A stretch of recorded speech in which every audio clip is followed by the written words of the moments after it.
Okay, now rule 3, the use of semicolon. This is what a semicolon looks like. Now, how do we use a semicolon? A, to bring together two separate sentences which are connected. Sorry about that. To bring together two separate sentences which are connected in ideas to each other. Now, see the key phrases here.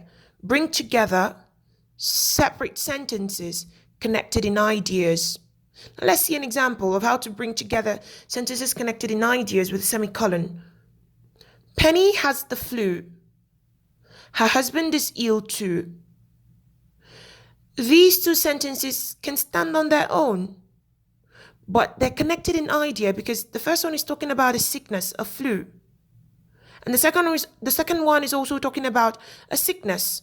Probably he got it from her flu. He became sick. He became infected by Penny. There's a relationship here. Both the subjects in both sentences are suffering from sickness. Penny has the flu. Semicolon, her husband is ill too. Because they're related in idea, because they're both sharing the same idea, you can join them with a semicolon. Now let's see another example. It says, the company is well known. Its rubber products have won international awards. The company is well known. Its rubber products have won international awards. Now, the company is well known can stand on its own. Its rubber products have won international awards can stand on its own as well. But both sentences are connected in ideas, they're related. The first part is telling us that the company is popular, right? The company is popular. Now, what is an evidence of its popularity? Its rubber products have won international awards. For something to be recognized internationally, that means the international community knows it. The whole world knows it. The whole world in quotes. The international community knows it. In other words, it's popular. So you see, both of them are connected in ideas. The company's popularity and its popularity being evidenced through the awards it has won internationally. So since they're both related, we join them with a semicolon here. Okay? Now, 3b, we use a semicolon to separate phrases in a list. We've come across phrases again. Phrases in a list.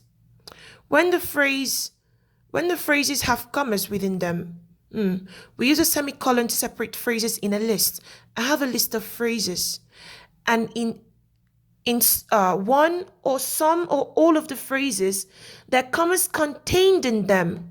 Now, to avoid confusion, I use a semicolon to separate each phrase. Where each phrase ends and another begins, I put a semicolon instead of a comma, because each phrase contains a comma already. Let's see what we mean. Now here it says, the managers who replied that they will speak at our function are from Grant, Smith and Sons. Now, Grant, Smith and Sons, one phrase, a noun phrase in this context. You see that in the first phrase, Grant, Smith and Sons, there's a comma here. Now, this is where the first phrase ends. You see that if we use a comma here, it might cause confusion because a person might think, does Grant here mean that a phrase has ended? And this is and this is the beginning of another phrase. So to avoid that confusion, you use a semicolon. So that tells the reader that even when they see a comma here, this is within one phrase. So from Grant till Sons is still one phrase. And this semicolon marks the end of the first phrase or one phrase. And a new phrase starts here. Cooper and Richardson, see? And the third phrase, Caxton Incorporated. Caxton Incorporated. Now you see that before the last phrase, we do not use only and. we use a semicolon and an and. Do not confuse this with this rule over here, 1b.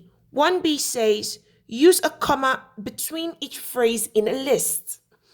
Except the last phrase, use and. The difference between this rule and rule 3b is that when we're using a comma to separate phrases in a list in 1b, none of the phrases contain commas. Because none of the phrases contain commas, there won't be any confusion if we use a comma. And before the last phrase, we don't use comma and. We use only and.